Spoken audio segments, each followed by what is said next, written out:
Gamabunta sempre foi uma das invocações mais marcantes do universo de Naruto. Um sapo colossal e, não ironicamente, era o primeiro de tamanho realmente absurdo que a gente conheceu, mas por trás da imponência dele existe uma série de curiosidades e detalhes muito estranhos sobre esse sapão. Ele aparece logo no primeiro episódio do anime, ainda na cena inicial, quando a gente vê o Minato enfrentando a Nove Caudas em cima dele. E isso não existe no capítulo 1 do mangá. A gente só vê uma breve narração sobre o ataque sem qualquer imagem do sapo. A primeira aparição real do Gamabunta no mangá vem lá no capítulo 95, quando Naruto o invoca pela primeira vez. Até então, a gente só tinha visto invocações bem menores, como os cães ninja do Kakashi, ou até mesmo aquele sapo que o Jiraiya utilizava para espionar as mulheres no banho. Gamabunta, no entanto, era de outro nível, 17 metros de altura, literalmente do tamanho de um prédio, exigindo uma quantidade absurda de chakra para ser invocado. Desculpa minha voz, eu tô um pouquinho rouco, mas eu tenho que trazer vídeo pra vocês. Já aproveita, senta o dedo no like, se inscreve no canal e ativa o sininho pra você não perder nenhum vídeo, hein? Vambora! Quando o Jiraiya começou a treinar o Naruto no jutsu de invocação, ele só conseguia trazer girinos e sapos minúsculos. Foi preciso ele ser jogado de um penhasco para conseguir acessar o chakra da Nove Caudas no desespero e assim, consequentemente, invocar o Gamabunta pela primeira vez. O sapo gigantesco se agarrou nas bordas do abismo e impediu que o Naruto caísse no chão. A verdade é que nosso protagonista já tinha chakra suficiente na sua forma normal para fazer essa invocação, mas ele não tinha literalmente nenhum controle sobre ele. Por isso, o poder bruto da Kyuubi compensou a falta de técnica. Quando o sapo vê o Naruto, o Gamabunta sequer acredita que um pirralho daquele tamanho conseguiu invocá-lo. Ele acha que foi o Jiraiya e até fala com um tom de deboche. A relação deles começa um pouco tensa.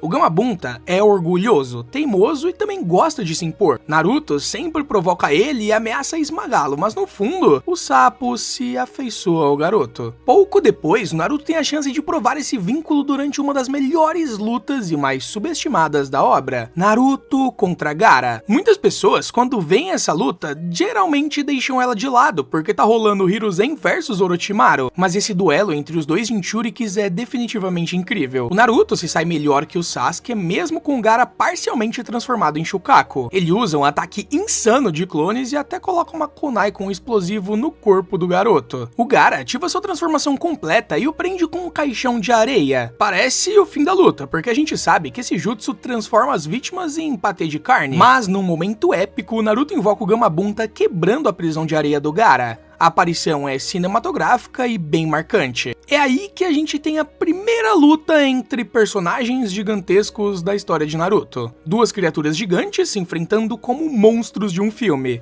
Muita gente reclama que Naruto Shippuden exagerou nos combates gigantescos, mas essa luta já mostrava que esse elemento estava presente desde o início da obra. É impressionante como o Gamabunta consegue lutar de igual para igual contra o Shukaku. Mesmo que olhando pro outro lado isso não faça sentido, afinal, bijus deveriam ser as criaturas mais poderosas do universo de Naruto, na época esse conceito nem existia, então tá tudo certo. O termo besta com cauda só surgiu bem depois lá em Naruto Shippuden. Em Naruto clássico, o Shukaku era apenas um monstro gigante de chakra e também de areia. Quando o Gaara adormece, o Shukaku toma controle total da luta, e o tom a partir daí muda bastante. O monstro começa a lançar rajadas de vento devastadoras e a batalha se transforma num verdadeiro espetáculo de destruição. É um daqueles momentos que o Naruto mostra que, por mais absurdo que o universo pareça, ainda existe emoção pura na forma de como esses laços e lutas gigantescas se entrelaçam. Na luta contra o Shukaku, Gamabunta mostra o seu verdadeiro poder e também a sua resistência. Quando o monstro dispara projéteis de vento, o sapão acaba reagindo com as suas próprias balas d'água, criando uma cena literalmente incrível. O choque dos elementos gera uma chuva intensa na floresta. O Naruto se preocupa com o Sasuke, com medo de que ele seja atingido por ataques tão colossais. Em meio ao confronto, uma das balas de ar passa pela defesa do Gamabunta e o acerta em cheio,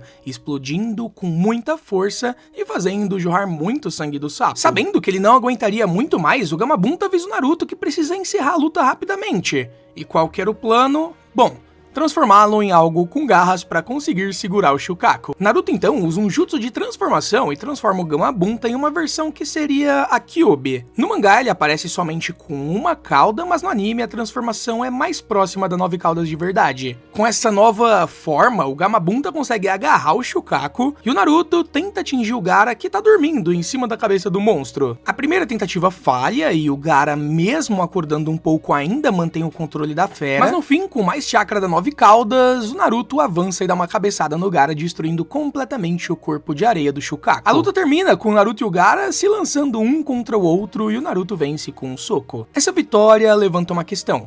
Gamabunta seria mais forte que o Shukaku, que era uma besta com cauda?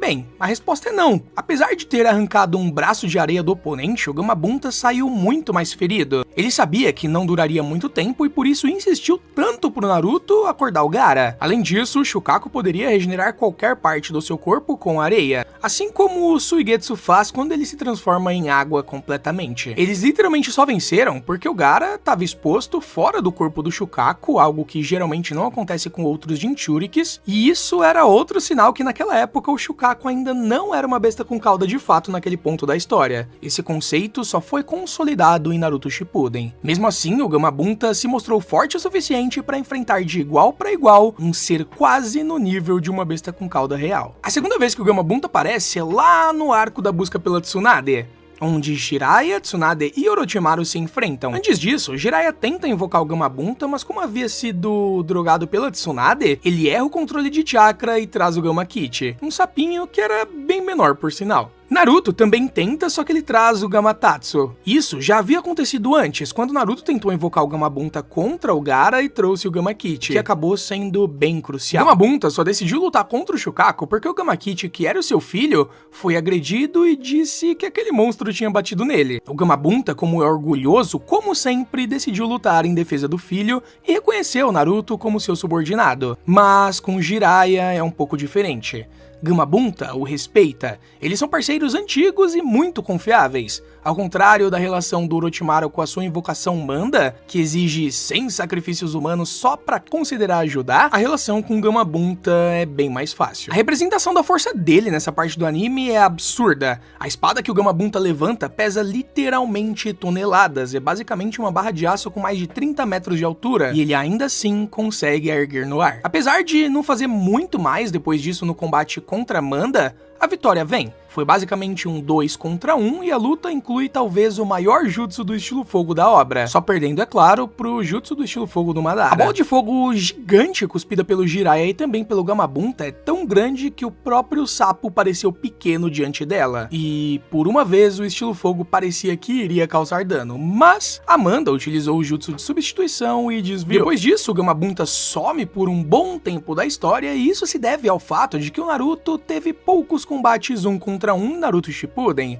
Ele participa de várias lutas, mas muitas vezes ele tá na forma de 4 caudas ou até mesmo em estados instáveis, o que impede que ele invoque qualquer coisa. Durante a luta do Jiraiya contra o Pen, por exemplo, ele enfrenta vários animais invocados pelo caminho animal, e ao invés de utilizar o Gamabunta, ele opta pelo Gamaken, um sapo do mesmo tamanho, mas com muito mais poder defensivo. Gamaken usa um bastão gigante que ajuda a lidar com vários inimigos de lados diferentes, e ainda tem um chapéu que serve como escudo. Gamabunta, por outro lado, não tem muitas defesas além da própria resistência do seu corpo. Ele é bem mais porradeiro do que estratégico. Porém, o Gamabunta volta na batalha do Naruto contra o Pen e essa cena é icônica. Os 3 sapos gigantescos aparecendo bem no meio da Vila da Folha, com o Gamakichi em cima do Gamabunta e o Naruto em cima do Gamakichi. Eles enfrentam os animais invocados pelo Pen e participam de uma estratégia genial. Fukasaku arremessa o Gamabunta contra o Naruto e o caminho animal, e dentro da boca do sapo, o Naruto desfere um ataque surpresa com o Rasengan. Só que aí acontece algo bem estranho. Quando o caminho Deva recupera seus poderes, ele simplesmente derrota os 3 sapos gigantes de uma vez só com o seu Shinra Tensei. Não foi nem um ataque catastrófico que destruiu a vila, foi só um Shinra Tensei comum de 5 segundos de recarga. Isso joga o Gamabunta e os outros sapos pra longe, a quilômetros de distância. Claro, considerando o poder que o Pen tinha, isso é até que bem coerente. Mas ainda assim fica um pouco esquisito. Gamabunta lutou de igual para igual com o Shukaku lá em Naruto clássico, e agora ele é derrotado de uma forma tão casual? Esse contraste levanta uma questão interessante. Se o Pen pode derrotar o Gamabunta com tanta facilidade, ele também poderia fazer o mesmo com outras bestas com caudas, certo? Bom, na teoria sim. As bijus têm tamanhos parecidos com o do Gamabunta, então o Shinra Tensei poderia jogá-las pra longe também, mas definitivamente não acontece quando o Pen enfrenta o Naruto na sua forma de 6 caudas.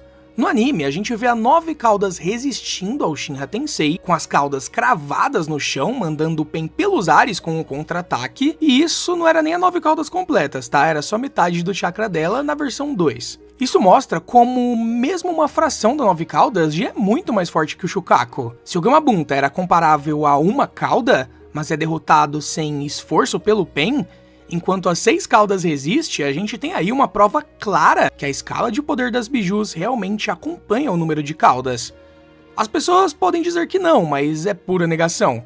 Shukaku é o mais fraco, o 8 caudas é o segundo mais forte, e a 9 caudas é o topo, e isso não é coincidência. Mas, contudo, ainda existe uma última aparição do Gamabunta que é bem especial e quase ninguém comenta. Lembra da cena do primeiro episódio de Naruto, quando ele tá enfrentando a 9 caudas? Então, aquilo nunca aconteceu no mangá, foi uma invenção do anime. No mangá, quando o Minato derrota o Obito e retira o controle dele sobre a Kyuubi, a raposa tá prestes a lançar uma bomba biju contra os ninjas da vila, mas o Minato aparece montando o Gamabunta e o sapo literalmente cai do céu em cima da 9 caudas, esmagando ela contra o chão. Isso impede que a bomba biju seja lançada e dá tempo ao Minato para reunir chakra e levar a 9 caudas para outro lugar onde ele faria o selamento no Naruto. Nesse momento, o Gamabunta segura 9 caudas com força no chão, tempo suficiente para o Minato agir. A gente não sabe quanto tempo foi exatamente, mas só o fato do Gamabunta conseguir conter uma biju, que era considerada a biju mais poderosa em questão de segundos, já é um feito absurdo. Em resumo, o Gamabunta pode não ser mais forte que uma besta com cauda, mas ele tá perto disso. Ele consegue enfrentá-las e ser extremamente útil, especialmente quando aliado a um bom invocador. E isso torna ele uma das invocações mais icônicas e poderosas de todo o universo de Naruto. No mais é isso, eu espero que vocês tenham gostado do vídeo. Se você gostou, não esquece de se inscrever no canal, deixar o like e também ativar o sininho, que assim você não perde nenhum vídeo aqui do Konoha Chronicles. Se você quiser, se torne um membro, é bem baratinho e isso ajuda bastante. Mais uma vez, desculpa pela minha voz, tá frio, eu tô rouco, mas eu tinha que trazer vídeo pra vocês.